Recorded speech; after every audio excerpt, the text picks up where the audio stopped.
Welcome to Business as a Magical Practice, where your business is the vehicle for your self-integration and soul evolution. My name is Sam Garcia, and I'm the founder of Dirty Alchemy Digital Marketing. And I'll be guiding you through how you can use your business as a spiritual practice and what magical businesses are doing to hit their goals and change the world. Together, we'll be relating the mystical to the world of business so that our work can unite spirit and matter, shadow and light, conscious and unconscious. Let's dive in. Hello, everyone. Welcome back to the Business as a Magical Practice podcast. I'm so happy you're joining me today. Today we have another very special episode. We're on episode 55, which is so exciting. If you're new around here, very special episodes come to you every 11 episodes, and they're a bit more casual and behind the scenes where I just share some of my favorite things right now, answer the questions I've gotten between the episodes. So if you want your question answered by me in the next very special episode, that'll come with episode 66, send it over on Instagram at The Dirty Alchemy as a DM, or in our private Facebook group, Business as a Magical Practice, which you should definitely join. If you haven't yet, it is linked in the show notes. So let us dive in to my favorite things right now. So first, if you're listening in real time, it is the beginning of July, and I know for myself, I'm so grateful that June is over. And for a lot of other business owners I know, people who are in the alchemical business intensive for clients, they are also very happy that June is over. Basically, if you listen to Your Best Year Yet, which was our audio experience back in December, where it was 5 podcast episodes, the final week of December, where we were planning Your Best Year Yet for 2021. If you listen to the episode with Donna Woodwell on the astrology of 2021, she was kind of vague around all of the things that were going to happen in 2021. And the one thing that she emphasized more than anything was that June, or the summer, was going to be what she called cave months, where we will all want to be in a cave and not interact, and low energy and very much going within. And I felt that so hard. A lot of my clients felt that so hard and saw that in their business. So basically the reasoning behind it was, for the summer being cave months, is that Jupiter is in Pisces and there are a bunch of planets in retrograde. I know after the Mercury retrograde just went direct, it went out of retrograde last week. So I think, or maybe 2 weeks ago, it was June 22nd that it went direct. And I felt such a big difference in terms of my energy levels and just being able to think straight. The way that it hit me the most was as indecision, like a lot of indecision and second guessing. And I don't know about you, but whenever I'm in indecision, it's the most uncomfortable place for me to be. But anyways, that's an aside. We're going to mention this a little bit further in the episode, talk a little bit more about cave months and June, because someone asked a question about it. But before we get into that, just let's go into some of my favorite things. So the first one I want to mention is Genetic Matrix. It's just a website, geneticmatrix.com. I've been digging more into human design for myself, for my family, and for my clients. And a great tool is Genetic Matrix. You can create a free account and look for free and create free charts for human design. And there's also a paid version if you want to go more in depth and use more of their tools.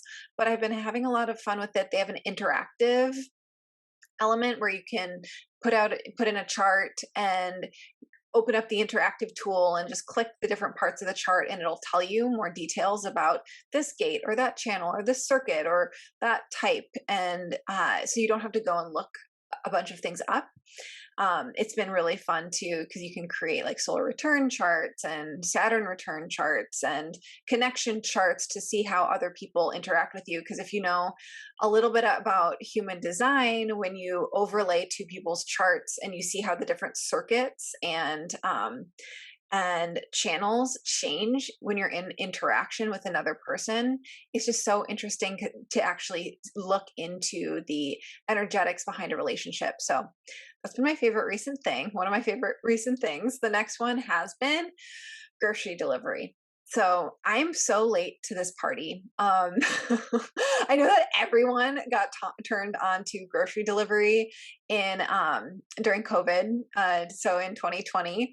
But I have been most of my my last decade. I haven't been living in places that would have stuff like grocery delivery. Because I've been often in more rural settings or more remote settings just because of the nature of my husband's work, creating regenerative farms. But right now we're living in Lahaina, which is the more densely populated area of Maui due to tourism, which is like hilarious because like this tiny little town that has a lot of tourism, but to call it more densely populated. But I just in the last few weeks realized that we could actually do grocery delivery, and I thought it was a dumb waste of money because I enjoy going grocery shopping, because I enjoy looking at labels and just the out of space, out of time element of it. And I realized that it's only $4. Like to get your groceries delivered, it's just an additional $4 on top of the grocery price. And I was like, wow, okay, my belief that grocery delivery is going to be this crazy price was just totally untrue. And another part of it was around doubling down on getting support in areas that aren't in my zone of genius. So this message is for everyone who runs an established business. Creating spaciousness for rest and creativity and bringing your best self to the work that you do really matters. And we can often fill our time with things that are in our zone of distraction. So things that we're not great at, we're fine at, or we're okay at, or we're decent at, but it is either time consuming or just not in your zone of genius, but you're still doing it. So for a lot of people, that is creating graphics on Canva or doing research for X, Y, or Z. For me, it's been grocery shopping. So it's something that you enjoy doing, but it's like there's really no reason for you to be doing it if you have an established business, and a better use of time for you is other things in your business. So big question here for you along with that, because maybe grocery shopping isn't this zone of distraction thing for you. So where are you depleting yourself unnecessarily by not being vigilant on how you spend your time? So I know for me, grocery shopping can be fun, but it can also be stressful, depending on how many other people are around, and if I have to rush it, and getting the time on the schedule. It's not something that 100%. It's not like something that I'm like, oh my god, this is play. This fills me up. I'm so excited about this. It's not like, spending time with my dogs or going to the beach. Like that's not what grocery shopping is. So letting go of the things, it can be in your work or it can be in your personal life, that is a distraction or not feeding into your energy or feeding into you being able to spend more time in doing money generating activities or in your zone of genius. So I'll just leave that there. Now, favorite thing number 3 is a book called Shorter. I've actually only read a few chapters of this. I'm not all the way done with it, but I'm really excited about it. It's on the front of my mind.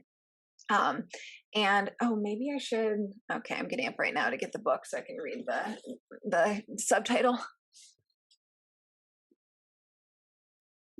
Okay, so Work Better, Smarter, and Less. Here's How. Shorter. It's by Soojung-Kim, and he's also the author of Rest.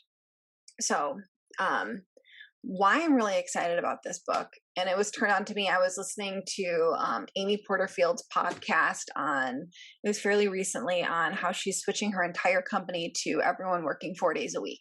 So not like 40 hours condensed into 4 days. Like everyone is just taking 8 hours. All of her full-time employees are taking 8 hours out of their week and still getting the same salary. And I was just like, oh, fuck. Oh my gosh, this is just blowing my mind. And she was inspired by this book called Shorter. And I'm starting to read it, and it's giving a lot of fundamentals and case studies on how a bunch of businesses globally in a bunch of different industries are cutting down their entire company's hours for full-time employees from 5 days a week to 4 days a week, or from 8 hours a day to 6 hours a day, or 5 hours a day. And they are seeing more productivity and more profitability in their company. They're basically forcing their employees to be more efficient with their time and to only be doing activities that matter to the results they're supposed to be getting in their business. And I'm loving this because I speak a lot about this in the Alchemical Business Intensive, about how this is so, so, so important for business owners to be vigilant about their time, to be getting rid of tasks that aren't actually moving the bottom line forward, and to cut out things and distill their business to the things that actually matter for clients, for getting the best results, for actually getting more leads and getting more sales in their business. And what I'm loving about this is there can be guilt as a business owner who has people working full time for them, of I'm spending less and less time in my business, but I'm still requiring people who work for me to work full time or more. And there can be a justification of some people want to work full time.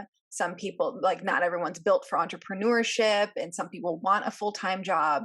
But there's been something like niggling in the back of my head of like, something is not quite right here. So when I found this is actually showing a lot of models and case studies of people, of these CEOs, these business owners deciding, at least, or experimenting with their entire company working less hours, and how that actually ripples out into their business. So, for the same reason, this like business owner guilt of, I get to spend less time working because I am the one who owns this business, and I am delegating out tasks that are no longer important for me to do, but instead for other people to do. There's this guilt. So for the people that you love who are on your team, and they're just amazing people who are giving to your business, you want them to have a spacious life, to have lots of time for rest and for play and for hobbies and for whatever, for growing a family. So it's been really, really fun to read, and people actually doing this. This is not just a concept. These are actually actual businesses doing this. And I meant to find a certain quote. Let's see if I can quickly find it while I'm live recording this episode that speaks directly to this. A century ago, philosopher Bertrand Russell and economist John Maynard Keynes argued that by 2000, 8 decades in their future and 2 decades in our past, we could all be working as little as 3 or 4 hours a day. In Russell and Keynes's lifetime, technology, labor union demands, rising educational standards, and greater prosperity had reduced the length of the average workday from 14 to 8 hours a day. They thought that as technology continued to advance through the 20th century, productivity could continue to rise, economies could continue to grow, and working hours could fall further.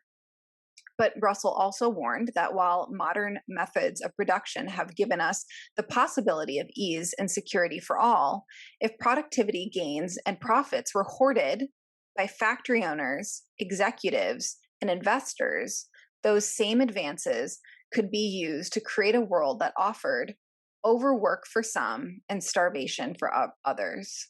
That's not a bad description of work today. I mean, this is what we're talking about, you guys. This is what happens.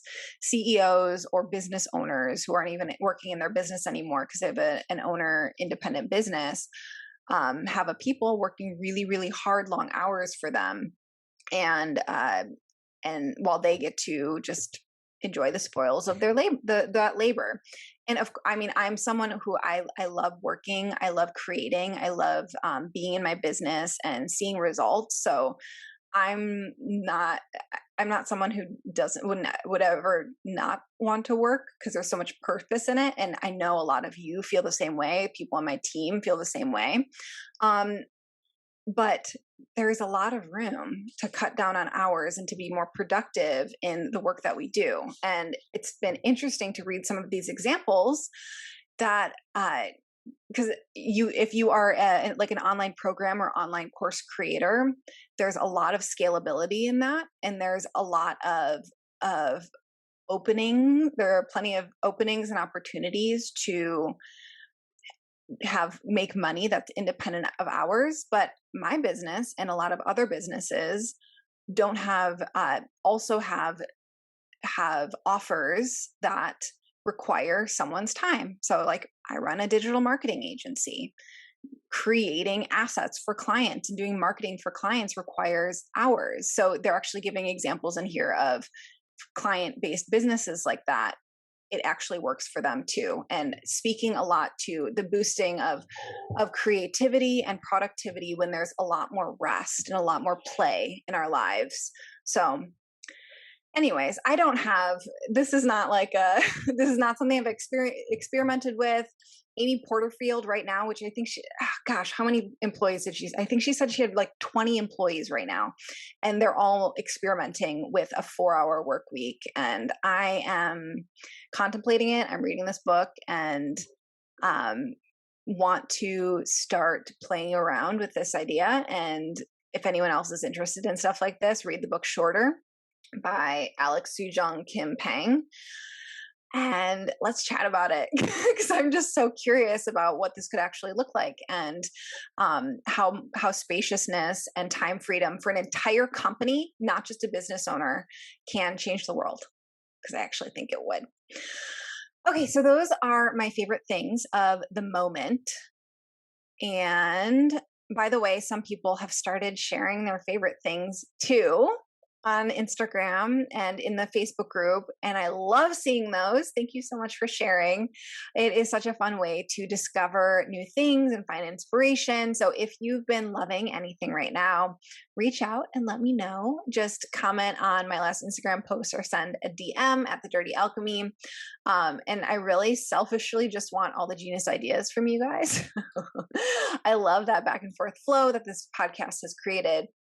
But anyways, let us answer some questions. Okay, so who's the coach or teacher who has most changed your life?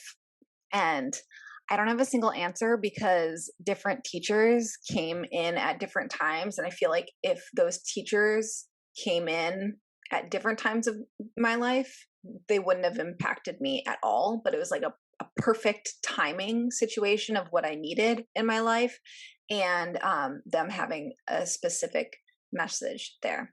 So I made a list. The first one, I'm going chronologically. The first biggest teacher was my dad's death.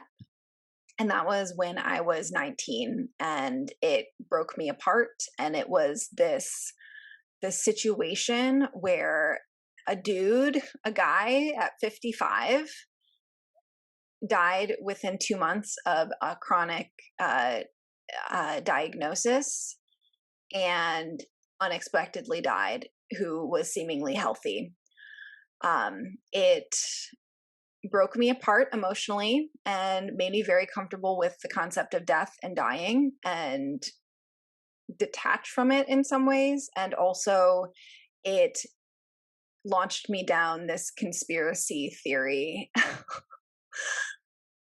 rabbit hole of wanting to live off grid and being disillusioned of the security of our culture and the security of having a 9-to-5 job. And it really was this launching point of disillusionment that took me down some weird paths.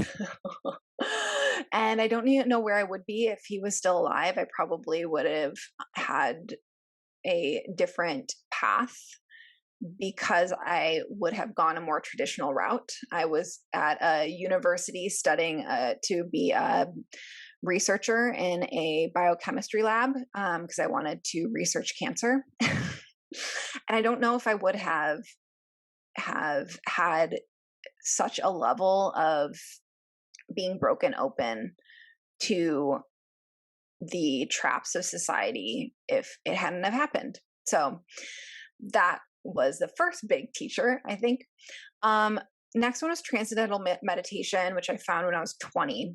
And I was still dealing with grief from my dad's death and had chronic anxiety since I was a kid.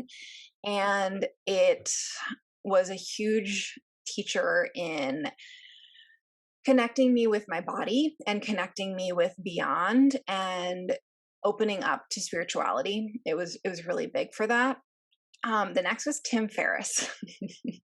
So when I was 19, I did maybe I was 20, 21. When I was 20 or 21, I did a Ashtanga yoga apprenticeship. So like a year-long apprenticeship to work for a specific teacher in Michigan. And a part of it was this book list. And one of the books in there was the 4-Hour Work Week. So I read this at 21-ish. And it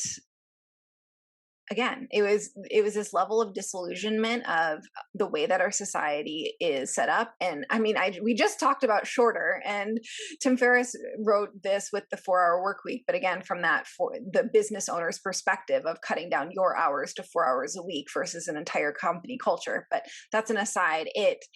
I read it at a time when I was just graduating college, and I could have gone the traditional career route, but reading that book was like, nah, I want to work remotely. I don't want to work at a physical place because I want to be able to travel and I want to have my own time and set my own schedule. And reading that at that time really opened up that potential. I know this is not like a coach or a teacher specifically, but these like concepts really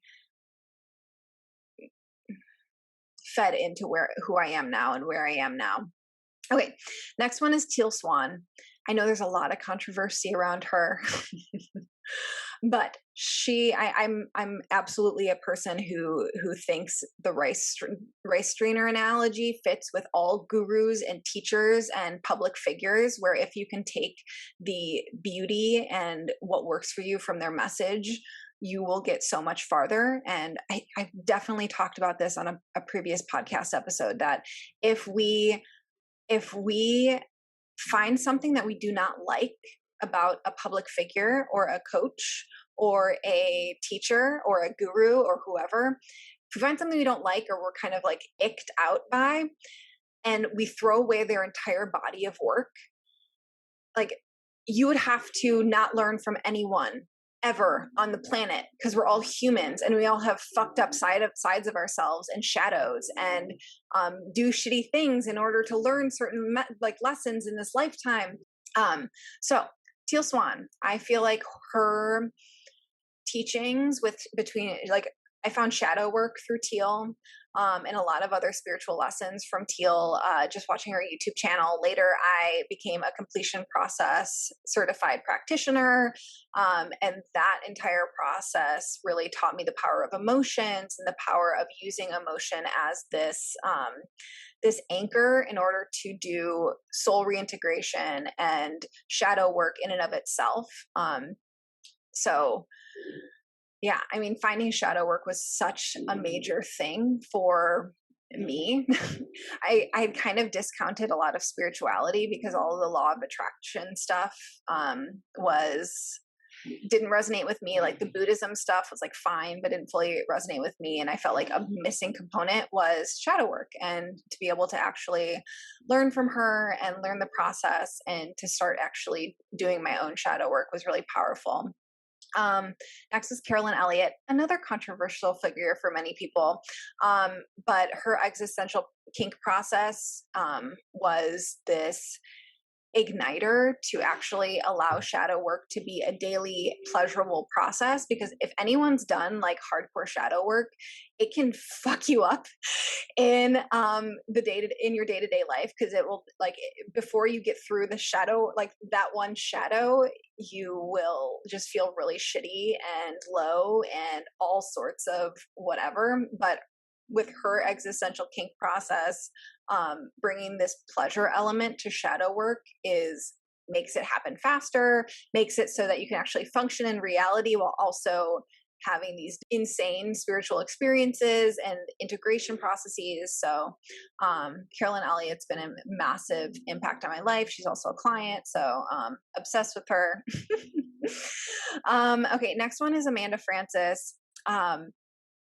I kind of thought mindset work was really dumb. I thought I was too smart for mindset work. I thought shadow work was what the cool people did, and was this cooler, more intense, more hardcore version of spirituality. And then I found, like, actually started applying money mindset work through a few other people, but Amanda Francis had the biggest impact. You can check her out on Instagram. I think it's XO Amanda Francis. I've mentioned her book in the past as one of my favorite things in one of these special episodes, but I like her flavor of money mindset because it's pretty much like you make your own rules. It's supposed to feel good. You can allow it to be easy. And she's just been seeing how she shows up in the world, reading her work, hearing her talk about how she thinks. You kind of just get in her orbit and her vibe. And yeah. And then finally, biggest coach teacher has been my own work. We're here on the podcast, Business as a Magical Practice. I really find so much transformation and change in doing and experiencing things. To somatically know something in my body from experiencing it has been so major. So going through a launch for the first time for my own business instead of a client's business, to be rejected, to have to do a sales call, to have to be visible on the internet and show up again and again, even when you don't feel like it. Like, all of this has been such fuel for my growth and for change in my life, and keep saying yes to that. So, okay, that was a long-winded answer for that first question. Okay, next one that came in was, what are your favorite money mantras? And yeah, this is something we like to talk about in the Business as a Magical Practice Facebook group. It's been fun seeing everyone else's, but I want to specify. I don't want to just say, like, here are my money mantras or here are my affirmations, because I don't think stuff like that works unless it's been customized to you. So I wanted to specify that vague affirmations generally don't work, or at least they haven't for me. If you can create customized ones based on where you are and where you want to be and what's blocking you and how different thoughts and concepts make you feel in your body, then that's how you change an affirmation or a mantra into something that will actually enact change in your life. So anyways, here are a few that I really love right now, or have loved in the past. There are already 10 people in my orbit ready to work with me. I love that one because it kind of takes the pressure of the how out of things. In that same vein, I don't need to know or understand how my next client will find me. Not my job. Clients find me in miraculous ways, and I just need to keep showing up. So this is another freeing one where it's like, okay, I don't have to go and seek out clients. I don't have to go and figure out and know exactly how the next client is going to come or the next person in your program is going to come. It's just about knowing what you want and showing up and doing your part and allowing miracles to happen. And then I've already done more than enough. I use this one a lot, and I'll probably use it for the rest of my life because I have an undefined root center, like barely any channels activated in it either. Like, so the pressure of having to do more and not being enough and not doing enough is real. So if anyone else has the human design of an open root center, you know exactly what I'm talking about. So I will tell myself this mantra at least once a week. I've already done more than enough. I've already done more than enough. Okay, next question. Why isn't my course or program selling right now? Oh my God, this is the June relevant question. I've been on the back end of a handful of launches in June and seen in other clients' businesses. And just like you in June were feeling the want to be out, the desire to be outside and the desire to be away from your computer and not really wanting to engage with people or to take on more responsibility of having to participate in a program. Your clients and customers are feeling that way too, or were feeling that way in June. So probably because of the cave months. And also another side of this is summer is usually a slower season because people are often traveling during the summer because kids are out of school and it's just a nicer weather to visit places. Also, COVID restrictions are lifting. So specific to the summer of 2021, a lot of people are they don't want to be on their computer anymore. They don't want to, they want to be outside with other people, with their friends. So that's really relevant right now. Yeah. Okay. That's my answer to that. Of course just because you can like have your own algorithm, all of your work can bust through the algorithms, can bust through the themes, and you can be completely successful during this phase of this season of the year. It doesn't have to, you not selling stuff right now, it doesn't have to be this dogma. It's just something to be aware of, some external circumstances that could be impacting the reality of your business and what to do about that. Do you want to take a break? Do you want to double down? Do you want to decide that your program is perfect timing to launch right now? Whatever. Okay, moving on. What was one of the biggest transformations in your business that allowed you to scale from barely scraping by to having excess money and supporting a team? I don't know if I've talked about this on the podcast yet, but the concept of a big one for me was the change in perspective from being a freelancer to being a business owner. So I was doing marketing for businesses at an hourly rate and doing a lot of work for like one client and maybe another one on the side. When I switched to having a business owner, so I had to create an offer and I had to take on sales calls and I had to do all the things that a business owner would do for a marketing agency. Everything changed in my business. So I just wanted to highlight that the core behind that was an identity shift from being a freelancer or from even just being a marketer to being a business owner. So I need to support my business in the beginning so that my business can support me in the future. Another part of this, which I always feel weird mentioning, but investing, in 2019, I invested thousands of dollars into a certain program in order to, like a 5-figure investment sort of investment, to progress my agency it was like a program specifically for digital marketing agencies.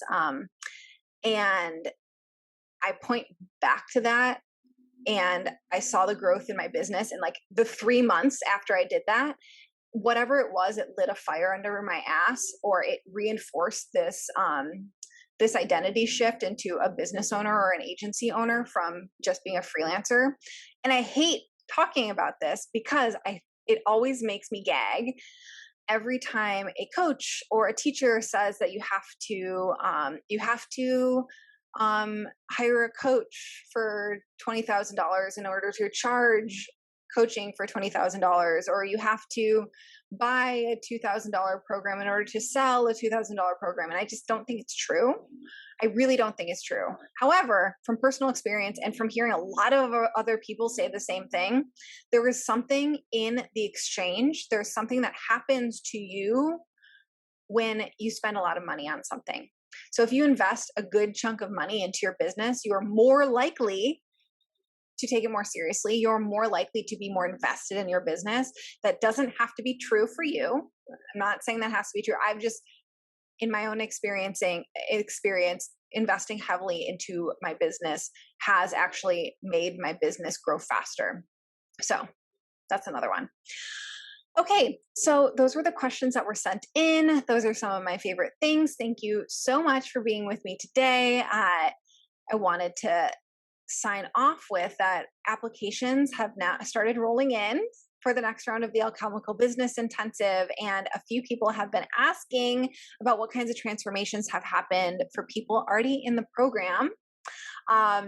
And it's actually been really fascinating for me because the CEOs in the Alchemical Business Intensive this round of the program are all transforming in big ways, but all in different ways. And there is a range of the different types of businesses that join and the different places they are in their business, but it's been really fun to witness that people are getting what they need for where they are in their business. And I'll share more about that in the future.